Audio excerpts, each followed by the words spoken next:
자, 그럼 이제 매도는 언제 하느냐? 지금 저도 한 달 전에 샀던 게 지금 10%가 떨어진 상태예요. 다 떨어졌을까? 애플 빼고 다 떨어졌으니까. 근데 지금 팔면 10% 손해를 보는 겁니다. 근데 팔지 않으면 과거 3, 4년간 올라왔기 때문에 올라가겠죠. 올라가는 시기가 언제냐의 문제지. 1개월 뒤냐, 2개월 뒤냐, 3개월 뒤냐, 4개월 뒤냐의 문제지. 올라가겠죠. 그때 내가 산 시점 대비 5% 수익이 나면은 파는데, 여기는 5.2라고 제가 적어놨죠. 자, 제가 사기는 사는데 그 샀던 종목이 플러스 5.2가 되면은 전량 매도를 해요. 전량. 하나도 남김없이 다 매도를 합니다. 자, 근데 5%는 5%지 5.2%는 뭐냐면, 보통 우리가 살 때 매매 수수료가 0.1%가 나가요. 그리고 팔 때 매매 수수료가 또 0.1%가 나가요. 이건 사람마다 개인마다 그 매매 수수료가 다르기는 한데 평균적으로는 0.1%가 나가요. 그러니까 살 때 한번 나갔고 팔 때 한번 나가요. 그럼 내가 순수하게 5%의 수익을 내기 위해서는 0.2를 더한 5.2에서 매도를 해야 0.2를 빼고 5%의 이익을 보는 거예요. 이해되시죠? 5% 받다고 좋아하는 게 아니고 매매 수수료가 이미 0.2가 빠진 거예요. 자, 근데 가끔 이런 날이 있어요. 사자마자 잠이 들었는데 그 밤새 5%를 한번 갔다가 다시 내려오는 경우도 있거든요. 그래서 제일 좋은 건 사자마자 그날 5.2가 되면 자동으로 팔아줘라고 자동 매매를 걸어놓고 자는 게 제일 좋아요. 그러면 아침에 일어났을 때 팔려는 경우가 생각보다 많기 때문에 미리 걸어놔야 되는데, 키움증권에는 그냥 상시 걸어놓을 수 있다고 하네요. 그래서 키움증권은 오늘 사자마자 5.2에 팔아줘, 팔릴 때까지 거는 예약 기능이 있대요.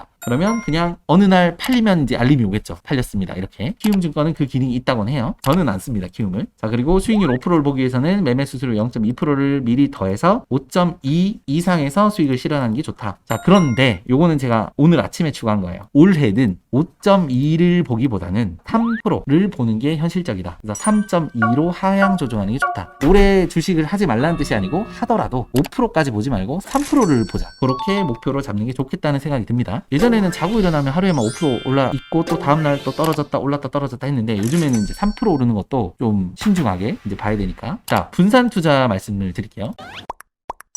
분산 투자는 보통 조금 잘못 알고 계신 경우들이 좀 있습니다. 어떤 경우냐면은, 내가 만약에 투자를 하는데 나한테 수중에 투자금이 3천만 원 있어요. 근데 어떤 분은 이렇게 보통 사요. 예를 들어서 테슬라 한 주가 100만 원이라고 가정해볼게요. 그 다음에 삼성전자 10만 원이라고 가정해보세요.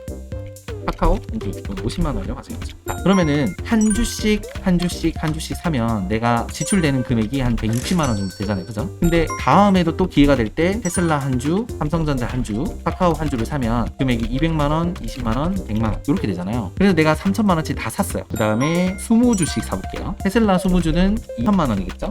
삼성전자 20주는 200만 원, 카카오 20주는 800만 원. 자, 이렇게 되면 2천만 원, 200만 원, 800만 원 더해서 3천만 원이 됐으니까 내가 가진 투자를 다 한 건데, 이게 몇 주에 맞추다 보면 결국에는 내 투자금의 많은 부분이 테슬라에 들어가는 꼴이 돼요. 그래서 대부분 주식 하시는 분들을 보면 분명히 쏠려 있을 겁니다. 어떤 한 주에 메인 종목에 쏠려 있고 나머지가 막 자잘자잘하게 분산되어 있는 경우가 대부분이에요. 근데 정말로 분산 투자를 하려면 어떻게 접근하시는 게 좋냐면, 다시 돌아와서 만약에 테슬라 한 주가 100만 원이고 삼성전자 한 주가 10만 원이고 예를 들어 카카오 한 주가 40만 원이라면 3등분을 해요. 그러면은 1000만 원 곱하기 세묶음이 되겠죠. 3천만 원을 3등분을 하면 1000만 원 세묶음이 되죠. 그러면 테슬라는 몇 주를 사야 되냐? 10주를 사야 돼요. 그러면 1000만 원.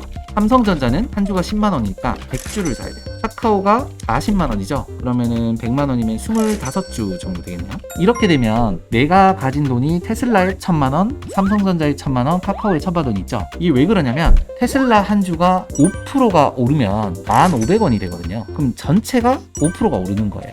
얘가 5%가 오르는 거고, 삼성전자도 5%가 오르면 전체가 5%가 오르는 거예요. 그러면은 얘가 1000만 원에 5%가 50만 원이니까 1050만 원, 1050만 원, 1050만 원. 그래서 주에 연연할 필요가 없고 돈을 나누는 게 분산 투자라고 저는 생각을 해요. 내가 투자할 전체 시드머니를 n분의 1을 해서 그거를 투자하고 각각 5%씩 목표로, 물론 올해는 3%지만 하는 것이 분산이고, 한쪽에 쏠리는 거는 좋진 않아요. 그럼 이제 3등분을 할 것이냐, 4등분을 할 것이냐, 5등분을 할 것이냐, 10등분을 할 것이냐는 본인의 자유인데, 제가 해보니까 저희가 이 추천 기업이 10개잖아요. 근데 10개가 항상 살 타이밍이 오지가 않거든요. 그래서 10개로 n분을 하면 각각 나눠서 사야 되는데, 얘도 1000만원치, 얘도 1000만원치, 얘도 1000만원치 해서 1억을 운용을 해야 되는데 그렇게 잘 안 돼요. 그래서 개인적으로는 3등분, 좀 많으면 4등분 그 정도로 해서 매수하는 게 좋다고 이제 보여요.